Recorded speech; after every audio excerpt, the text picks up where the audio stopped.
Today we're going to be talking about chronic disorders and causes and preventions. Sandy gave you a little bit about myself, um, and I grew up on a farm, and we actually rarely saw a doctor. We would only go to a doctor when we couldn't figure out how to solve any health problems ourselves, and we didn't have that many health problems. So for me, I really rarely saw a doctor until I started working for a company. And once I started working for a company, we had a healthcare plan, and we were allowed to get our physical once a year, which we did, and that began more or less my association with doctors.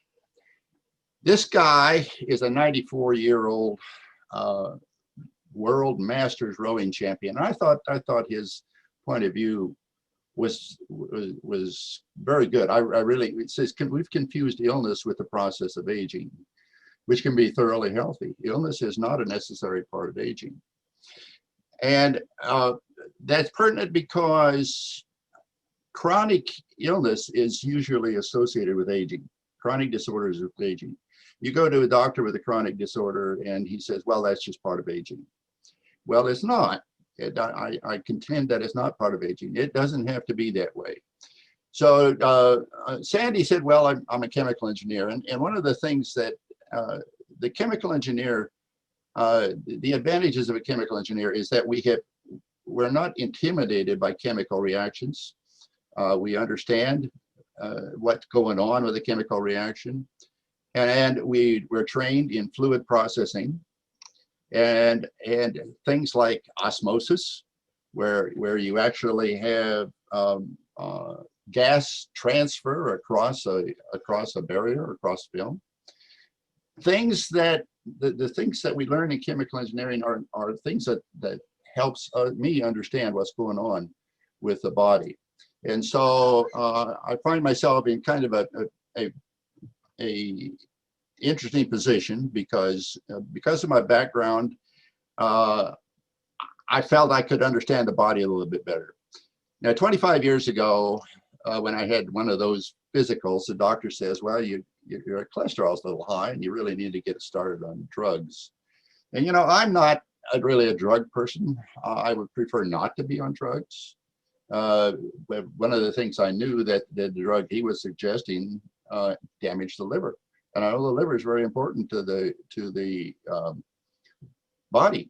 But so I raised that concern with him. He says, "Well, we monitor the liver, and if there's a problem, we have a drug to treat that." Well, thanks. I really appreciated that. So this began my journey to better health. I said, well, let me see what I can do to deal with it myself. So I started learning a learning process about the body, and I started learning from other people. We went to seminars, we went to meetings, we had doctor friends who we talk with. I began to be associated with people who had a similar interest to what I have. And I would recommend that you do that if you aren't already associated with people who have a similar interest. Do so, because one of the ways you learn is from the community of the people that you deal with. So my goal was to learn how the body works, and I'm an advocate for taking nutritional supplements and for taking them every day. And you'll learn more about that as we go through this talk. My long-term goal is to dance with my wife at the weddings of our grandchildren. Now, we'll talk about that a little bit later. But that means, of course, that I'll have to be healthy at the time of those weddings. Now,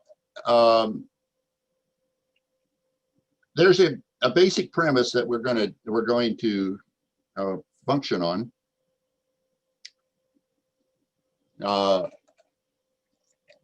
Which will be a basic premise of this whole talk. But I would like to give you a little bit of background.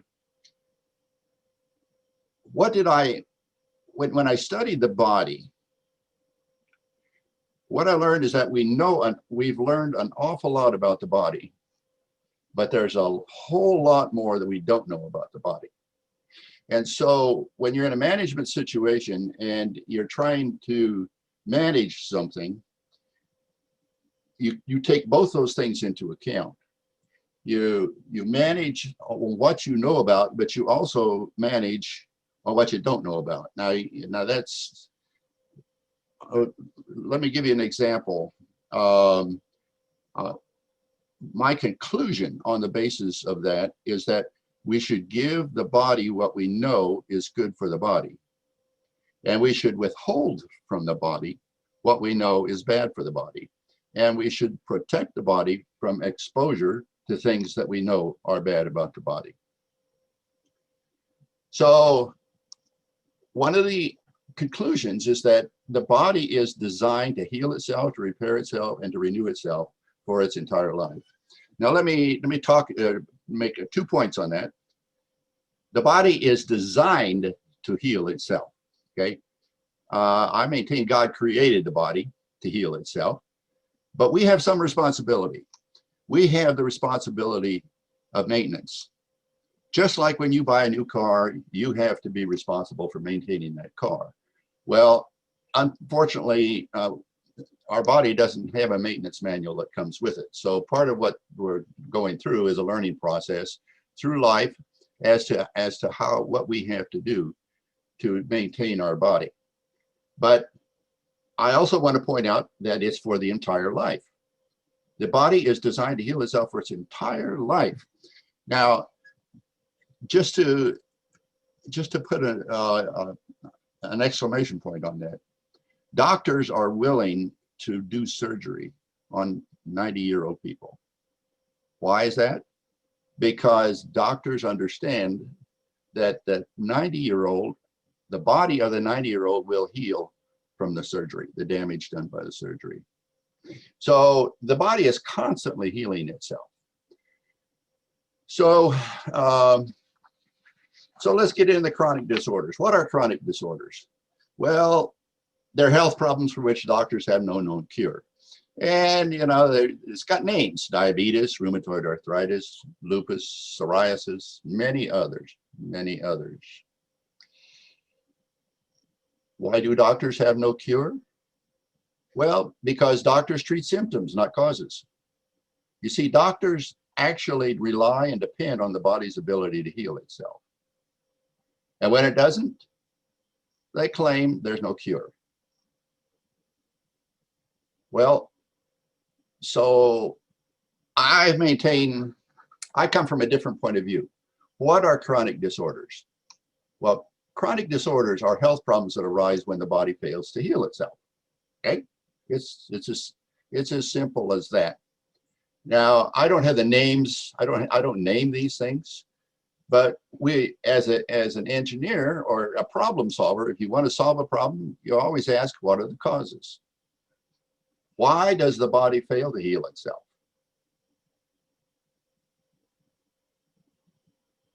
Why does the body heal everything except one part, like the knees?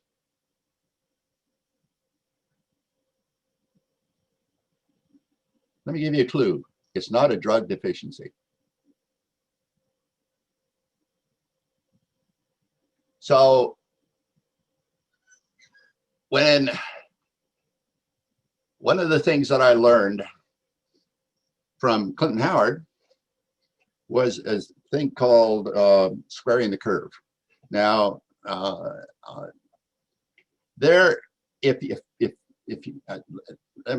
I use this to illustrate the concept. You see, the state of your health, it goes, basically, I say there's 3 different zones, okay? There's well, incidentally, let's look at the state of your health. 100%, an index of 100 is perfect health, and an index of 0 is death. Okay, you're dead. So there is a time when the body heals, repairs, and renews itself all by itself, and we call that the independent zone. Okay, so that's up here at the top. Now, once you get out of that independent zone and you get into the zone when the body's not healing itself, that begins to that's the zone of chronic disorders. Okay, so there's a period here of chronic disorders. Now, if you're relying on your doctor, he's giving you a drug or one or more drugs to help you get through and live in this period of chronic disorders. And finally, it gets to the point where you get into a zone where you're dependent on equipment, you're dependent on other people. So it's a dependency zone, and I call that the disability zone. Now, basically, everybody goes through that. And it's a question of how fast you go through it and when you go through it. So I've just drawn a hypothetical curve here. And I've terminated here at 76 because the average or the expected lifestyle of a male child born today is 76 years old. So what happens is that, you know, the baby should be in very good health. If the baby has a healthy mother, the baby will be healthy. Okay, so what will happen is that the baby doesn't have a perfect immune system when it's born, and it has to develop the immune system. So what happens is that the baby's health actually, or the child's health actually peaks at about 25. People at about 25 are in their best health that they'll ever be in, and then it starts declining. And so the issue is, how long are you going to stay in this independent zone, the zone where the body heals itself? And the point on today's talk is that you have control over that. You can manage that. You can extend your time in this independent zone and before you get into this chronic disorder zone. Okay, so what we're going to part of what we're going to be talking about is how you can do that. So in order to deal with that, I've really got to talk a little bit about the body. You see, the body is comprised basically of four basic things: cells, connective tissue, microbiome, and the fluids.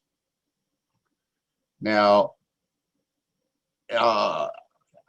in preparation for this talk, I did this research, and this is the approximate body composition by weight, and I really want to underline approximate, because this is the whole issue of connective tissue is, well, and cells is really kind of up in the air. But the best thing that I can come up with is that connective tissue accounts for about 30% of the weight of the body. And incidentally, collagen accounts for 2/3 of that, or about, it's actually about 70%. Collagen accounts for about 70% of the connective tissue. Bones are about 15% by weight. The extracellular fluids, now these are body fluids that bathe the cells. Okay, interstitial fluids, that's the body's fluids that bathe the cells. That's about 12%. The blood is about 5%. So that leaves about 3% left, and so that's your urine and your stomach acid. Okay, microbiome accounts for about 2%. Now, microbiome is very large, but it's not very heavy. Okay, so I'm not going to spend much time talking about that, but we'll talk about it a little bit later. So by difference, then, the cells account for about 33%. So cells are important. They do all the work of the body, and it's the cells. The cells are little manufacturing units. Everything that we do is done by the cells, and they are constantly dividing. Okay, connective tissue holds the cells together, and that provides structure and integrity for the body. Connective tissue is also constantly being renewed, but the connective tissue is made by the cells, okay? And finally, the microbiome is primarily in the gut, but you got, they're living organisms that support the body's functions. So the microbiome is in the gut, but it's also on your skin. You got bacteria on your skin. It's basically the microbiome is actually throughout your body, and it's an area of science that we're studying right now and learning more and more about. We really don't know much about that. That's one of the areas where we don't know much about, incidentally. So every cell is programmed to perform one or more functions of the body. So healthy cells perform their roles, damaged cells malfunction. And to function as designed, cells need nutrients, adequate amounts of nutrients. They need to be protected from damage, from free radicals and pathogens. That's part of what happens in the normal process of the body. Minimal exposure to toxins, and a proper acid-alkaline balance. Now, the body, I'm not going to talk much about this acid-alkaline balance, but the body goes from very acidic in the stomach to slightly neutral. Your blood has to be maintained just slightly alkaline, and your gut actually goes from very acidic to very alkaline. But the core of your body needs to be slightly alkaline. Okay. So cells will malfunction if they're malnourished, if they don't have the nutrients they need, if they're attacked by free radicals or pathogens and damaged by those, and if they're exposed to toxins, or if they're exposed to an unfavorable pH environment. Cells need essential nutrients. Now, what we mean by essential is that the body can't make them. Okay, so the only way that the cells get those nutrients are by what we provide, and so we do that primarily through eating and breathing and drinking. Okay, so if cells are deficient of an essential nutrients, when they divide, the daughter cells will also be defective, and they will malfunction. Okay, so a portion of the body's cells will always be malfunctioning.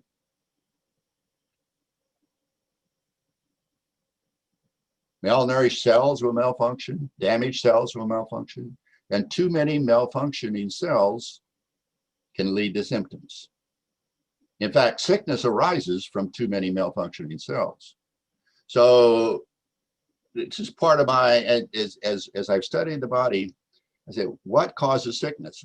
Sickness is caused by the cells not being able to do what they need to do. And we know that there's always a portion of the body that their cells are going to be malfunctioning. So I've just put together this graph as kind of an illustration. And the x-axis down here is the percent of malfunctioning cells. And so there's and as the percent of malfunctioning cells begins to grow, you begin to get increasing health problems. Now, a healthy body will always have malfunctioning cells. And so what you want to do is you want to maintain, you want to try to keep your body in this low portion of malfunctioning cells. Okay, so a healthy body falls in this range down here. This is the part of the body where the body is healing, repairing, and maintaining itself. But as you get more and more malfunctioning cells, you get increasing health problems. So a healthy body will heal, repair, or replace damaged cells. I just kind of illustrated this as going on. Now, this comes from my chemical engineering background, because chemical equations have an equilibrium, okay? And so you can drive the reaction from the left to the right, but with managing or certain ways of doing it, or you can drive the reaction from the right to the left. And so equilibrium is reached when there's no change in well, in this case, what we're talking about is that the repair or replace rate is keeping up with the damage rate. Okay, so there's always going to be some damage rate. There's be a delay in the body in repairing, but the number of healthy cells are going to be much bigger than the number of damaged cells. Okay, so a body will have predominantly healthy cells, but for chronic disorders, the healing, repairing, and replacing falls behind. And it falls behind in certain parts of the body. Because remember, it's not your whole body that's falling behind. You're having problems with your pancreas, or you're having problems with your knees. So what happens is that the repair or replace rate falls behind the damage rate, and you begin to accumulate damaged cells.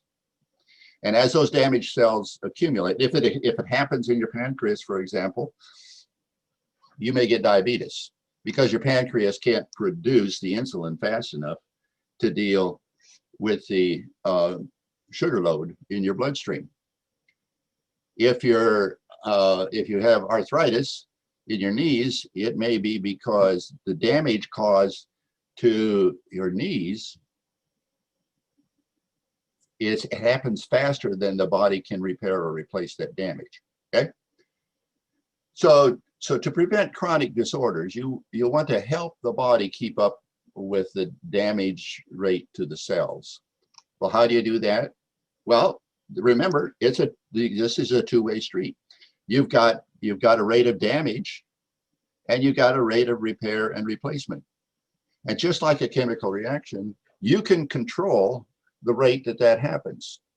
So one of the things you want to do, you want to reduce the rate of damage. Okay. Well, we can reduce the rate of damage by minimizing the conditions that lead to cell damage. All right. Well, what are they? An overreactive immune system is one, and it's one of the most important ones. And an overreactive immune system. Nutritional deficiencies is another very important one. Invading organisms or infections, toxins, which includes drugs, incidentally. In fact, I want to emphasize all drugs are toxins. Okay. Free radicals, excess acidity, chronic stress or emotional stress and depression, aging, excess sugar, spinal misalignment. All these things can cause malfunctioning cells. So let's talk a little bit about the malfunctioning immune system. It's actually very common, and it's probably the most common cause of chronic disorders. And primarily, it's caused by a nutritional deficiency. What are signs of a malfunctioning immune system? Well, there's actually, the immune system can either be overactive or underactive. An overactive immune system is, the signs of it are autoimmune disorders and allergies. It's the immune system attacking cells that are either healthy or they wouldn't harm the body.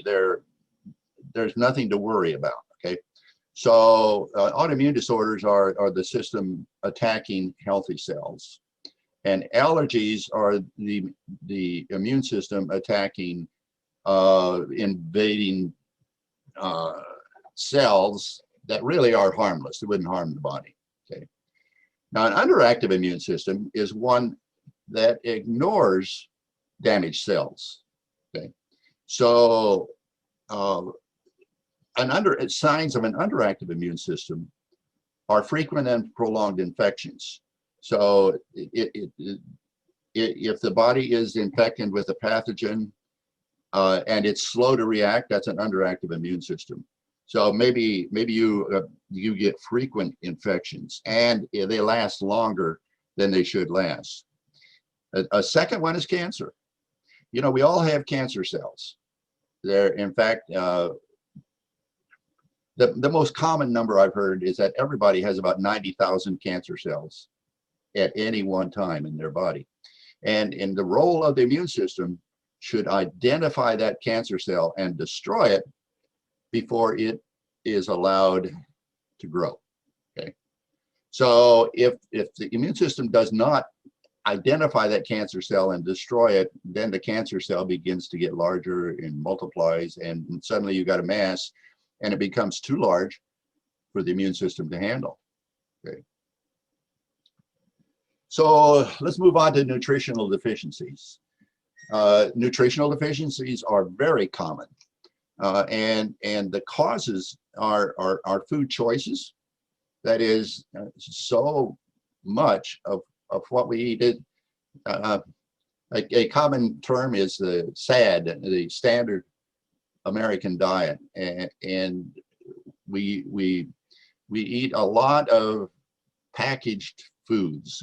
Instead of getting the fresh foods around the side of the grocery store, we tend to buy packaged foods and fast foods, foods that really don't provide us with the nutrition that our body needs. But another one is farming practices. Actually, there's a deterioration in the nutritional quality of our food supply. And part of that is because of depleted soils that farmers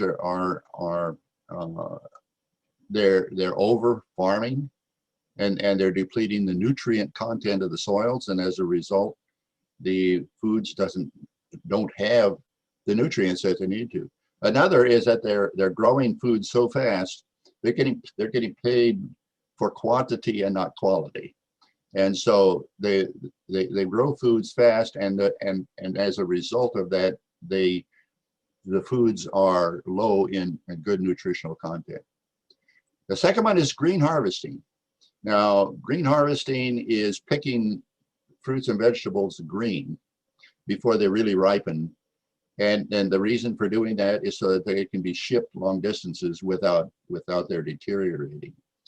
And the side effect of that is that the nutrients that would normally get into those fruits and vegetables in a normal process, when they're allowed to ripen on the vine, don't get there. And that's one of the things that are causing serious problems. Processing, packaging, and additives.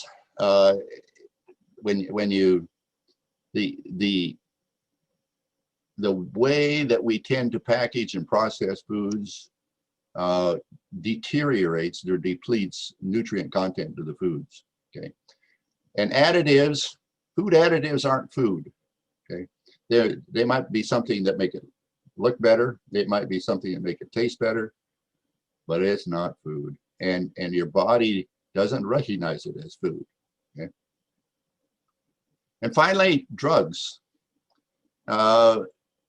You know, drugs are toxic, but drugs have side effects. And as I got into looking at this, the reason for drugs having side effects is that drugs interact with vitamins and minerals. So what happens is that a drug will typically deplete one or more vitamins and minerals, and as a result of that, your body will be deficient in that particular nutrient or those nutrients, and you will have the side effects. The side effects are related to those deficiencies of those vitamins and minerals. So common nutritional deficiencies are vitamins and minerals. Surprise. And for the reasons that I have already highlighted. But two of the most common ones are vitamin C and vitamin D. We're going to be talking more about some of the impacts of the vitamins and minerals in a later part of the talk. But a second one that's critical is the polysaccharides. Now, polysaccharides are found in vine-ripened fruits and vegetables, and our tradition of green harvesting is causing a shortage and a deficiency of polysaccharides in our food supply, and that's affecting our nation. And so the deficiency of polysaccharides is critical to part of what's happening to chronic disorders. So now I'm going to talk about supplements to reduce the damage rate. And this is a very busy slide. I tried to go through independently, and I couldn't figure out how to do it quickly. So I'm not talking to, you notice here, I want to point out, I'm not talking about diseases. I'm not talking about disorders. Okay. I'm talking about problems that are body system problems. Okay. And how to deal with that, because each one of these problems has multiple diseases or disorders that's associated with them. But I'm not going to talk about that. Okay, I want to stress that we're not talking about diseases or disorders. So if the problem is an overactive immune system, you need to supplement with polysaccharides, and the sources of that would be True Aloe or Vitalo. Those are supplements we would recommend. Invading organisms or pathogens, you need something that's antibacterial or antiviral. I would recommend Oliviva or colloidal silver. For nutritional deficiencies, that you really need to supplement whatever your body is missing. But quite frankly, the most common things your bodies are missing are vitamins and minerals and polysaccharides. Okay, and you can get that from spirulina and True Aloe and Vitalo. Now, for toxins, you need to cleanse the body of toxins, just like you need to change oil frequently in your car because the oil goes bad. You need to cleanse your body of the toxins that accumulate in your body. So in that case, we're talking about artichoke liver cleanse, the spirulina, and Vitalo. Now, spirulina and Vitalo are good for cleansing the cells because toxins will accumulate in the cells. The artichoke liver cleanse is good for cleansing the liver. Okay. So free radicals. Free radicals occur throughout the body, but where they cause the most damage is in the interstitial fluid. And so the way to deal with free radicals are with antioxidants. Okay, and we've got super antioxidants in Microhydrin Plus and Microhydrin and Oliviva. For excess acidity, you need to alkalinize the body, and to do that, Microhydrin, spirulina, and Oliviva will do that. Now, for chronic stress, that's a hormonal issue, and so you need hormonal support, and that's where diacin comes in, because diacin will provide you with the raw materials that the body needs in order to make the hormones that it needs. Same thing with emotional stress and depression, diacin. Now, for aging, I didn't put anything in here because aging is really a decline in the body's ability to heal itself. And so you really need everything that you possibly can provide the body to maintain its healing rate. But I would recommend, yeah, diacin and microhydrin and SA core. So let's move on. Let's move to the helping the body heal and repair. Okay, and so what we want to do, we want to increase the rate that happens. And basically, there's two things I want to focus on. There's three I'm mentioning here. One is to ensure an effective immune system, and a second is to increase stem cell availability.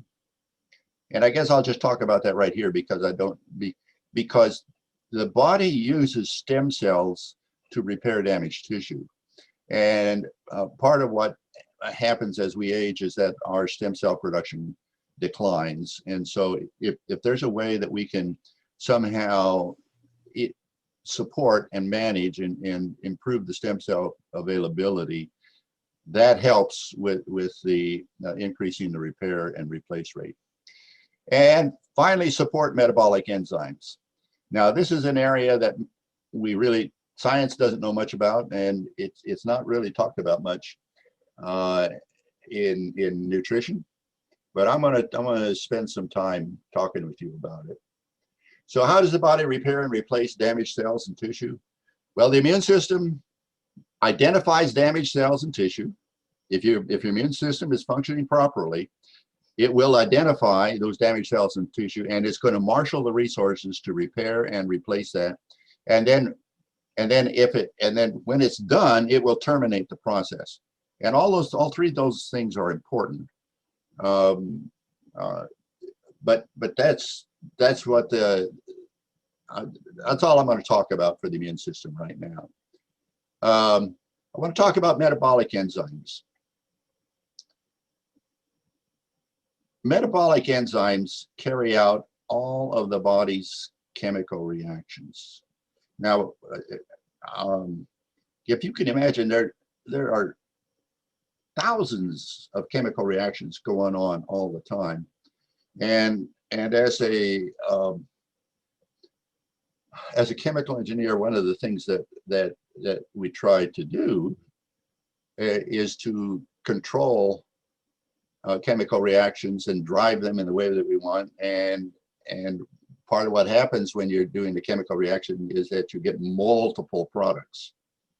But and one of the ways that you drive a chemical reaction is to raise, most chemical reactions is to raise the temperature. But you see, in the body, everything is done at body temperatures. You can't raise the temperature. So if you want to accelerate a chemical reaction, how do you do it? Well, we're going to talk about metabolic enzymes and how they do that. What metabolic enzymes do is they bring together and unite specific molecules. Now, there's an estimated, we don't know, I tell you, we don't know much about metabolic enzymes. We don't even know how many there are, but a rough guess is that there are 75,000 metabolic enzymes. Now enzymes fall into three classes. The metabolic enzymes that I've talked about. Digestive enzymes are what are in your gut, and primarily they facilitate the digestive process of the foods that we eat. And food enzymes, they come with fresh fruits and vegetables, and food enzymes are contained within the vegetable, and that's what causes a vegetable to rot. So if you don't eat a fruit or a vegetable, it'll go bad on you, and that's the enzymes working within the fruits and vegetables. But what we're going to do is focus on those metabolic enzymes, because the metabolic enzymes, they carry out millions of reactions in molecular chains. So think of them as a mating service. They introduce and they join together two molecules. Now, I found this on the internet. I think this is fascinating. It does a pretty good job. So an enzyme is a molecule that has, maybe on one end, it has one molecule, and on the other end, it has another one. And these are the two molecules that are necessary to build a chemical reaction within the body. And so the enzyme actually provides those two molecules in a way that's convenient and easy for the body to carry out. And so that's the role of enzymes. And so these enzymes are critical. It's just as an example, I want to talk about collagen. Collagen is the most common protein in the body, and it accounts for about 20% of all the body protein. There are over 16 different types of collagen, and collagen gives the skin and blood vessels their strength and structure. But collagen is part of the connective tissue, and connective tissue is found everywhere within the body. So collagen is very important. But what is collagen? Well, collagen, it's interesting. It's 3 helical chains of amino acids. And so these are in colors. You got the red and the blue and the green. And then so there's 3 chains. And I find this kind of interesting. It looks like a spring, doesn't it? You know, we talk about collagen. One of the roles of collagen is being stretch. You can stretch. That's what you can do with your skin. Okay, and your blood vessels are the same thing. Your blood vessels need to expand every time your heart beats. Okay, so that's what that's part of the role of collagen. Now each chain contains around 1,000 amino acid molecules.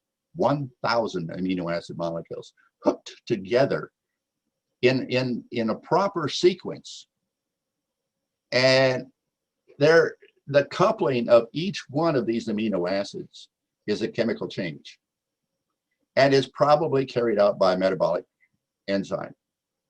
So there are 3 chains, each of 1,000. So there are 3,000 amino acids, or 3,000 different amino acids in one molecule of collagen. And the body has to make that. And the body has to be smart enough to know how to put those together. That's what metabolic enzymes do. So, you know, vitamin C is a raw material in the linking of collagen production, and it's destroyed in the process. So the more vitamin C that you have, the more collagen you can make. And when vitamin C is lacking, collagen is weaker. Now we can relate this to remember the British Navy. They used to have scurvy, and scurvy is basically an internal bleeding, and the internal bleeding is caused by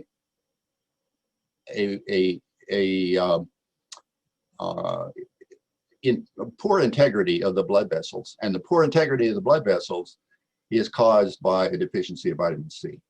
Okay, so this was one of the original, or one of the early discoveries of the importance of vitamin C. But what I'm doing is linking that. I'm explaining to you the role of vitamin C as a component of a metabolic enzyme. Okay, so multiple metabolic. Let's move on to a different example. In coenzyme Q10. Now, I don't know if you know about coenzyme Q10, but it's required by every cell to produce energy. Every cell in your body. How many cells do you have? I've been using 75 trillion, but I've more recently seen 30 to 40 trillion. I don't know, it's a lot. But CoQ10 is made by the liver, and it's a 17-step process. And each of an individual chemical change, and they require, these are the vitamins and that are required by the metabolic enzyme in order to make CoQ10. B2, B3, B5, B6, B12, folic acid, vitamin C, and many trace elements. So I hope that I am getting you to understand the importance of vitamin minerals in terms of helping the body repair itself.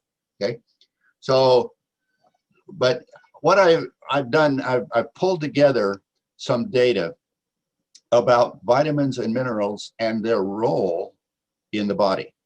So I'm going to go through a few slides. Vitamin C is necessary for collagen and elastin and stress hormones. Magnesium is a cofactor in more than 300 enzymatic reactions. Calcium activates various enzyme systems for muscle contractions, fat digestions, and protein metabolism. Vitamin D is important for the absorption of calcium and phosphorus for bones and teeth. Vitamin B12 is important for replicating the genetic code and the growth factor for all cells and the synthesis of myelin. And it converts homocysteine to methionine. It's the metabolism of folic acid, proteins, fats, carbohydrates, and the maturing of red blood cells. Folic acid is important for the synthesis of DNA and RNA and proper cell division and the transfer of genetic code to new cells. I remember when Dottie was pregnant, the doctor recommended taking folic acid. Well, you can see this, okay? It's important for the transfer of genetic code to new cells. That's important for the baby, right? Iron, the metabolism of fatty acids, liver detoxification enzymes, enzymes that synthesize serotonin and dopamine. Selenium is a cofactor for glutathione. It's an anti-cancer nutrient. It supports thyroid hormone production. Vitamin A enables night vision. It's the integrity of all epithelial tissues. And it's essential for the growth of bone, soft tissue, and tooth enamel. Vitamin B1 or thiamine is important for converting glucose into energy, maintaining nerve tissue, nerve function, nerve transmissions, maintaining muscular function, especially the heart. And it's involved in the synthesis of fatty acids. So I can't stress enough the importance of those vitamins and minerals, because the metabolic enzymes are critical for the body to renew itself. I guess, you know, people ask what's the average age of the body, and I get, you know, you get 6 years, 7 years. Well, why is that? The reason is that the body is constantly replacing those cells and connective tissues. And that's part, there's two things that's going on. One, our cells are dividing, so you make sure those cells are healthy. But secondly, the body is constantly building all of the chemical structure that's necessary for the body to function properly. And that's the role of the metabolic enzymes. So thousands of chemical changes are happening constantly in the body, and all of them are most likely facilitated by metabolic enzymes. So metabolic enzymes are essential for the body to heal, repair, and renew itself. We really know very little about metabolic enzymes and their roles. Existing findings suggest that metabolic enzymes depend heavily on vitamins and minerals, and ensuring that the body has ample access to absorbable vitamins and minerals is important for practicing natural health. So let's talk about supplements to increase the repair and replace rate. For an underactive immune system, we're going back to the True Aloe and Vitalo, because basically that's important for the immune system to function properly. For greater cell production, the SA core.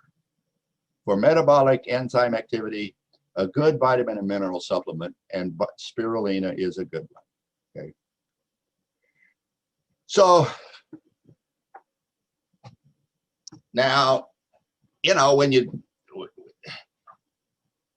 how long should I take supplements?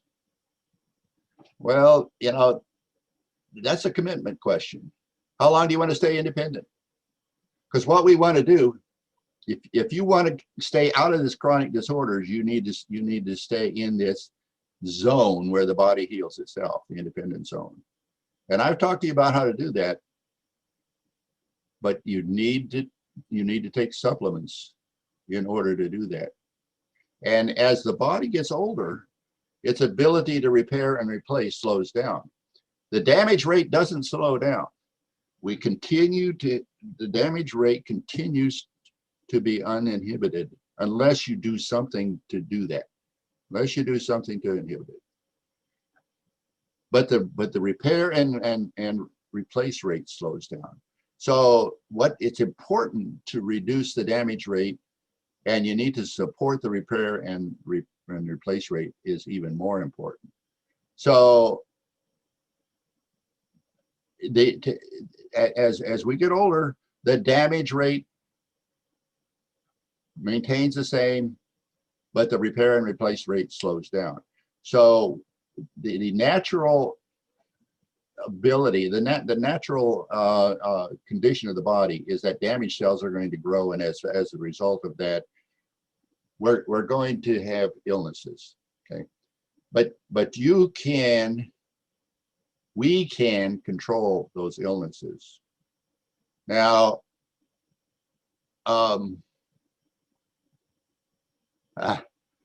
you know,